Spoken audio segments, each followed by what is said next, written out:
We use virus genetic sequencing to try and understand where viruses come from and how they spread.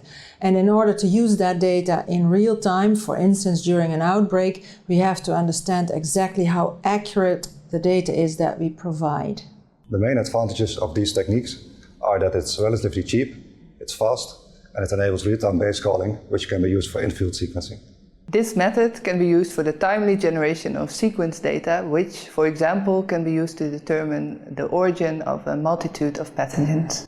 This technique can be complex for first-time users, and basic Unix knowledge is required, especially for the installation of the different software packages. The visualization of this method will help users to determine the error rate of their specific sequencing protocols and to answer research questions.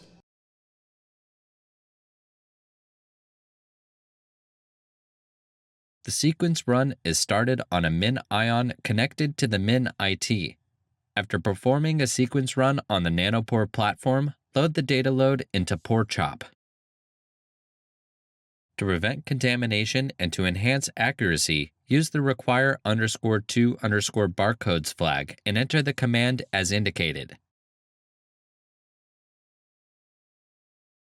After demultiplexing, use cutAdapt to remove primer sequences and sequences with a length shorter than 75 nucleotides using the command as indicated.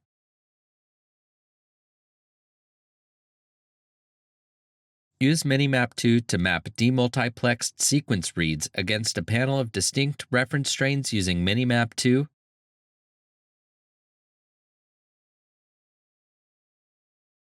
And use SAM tools to generate a consensus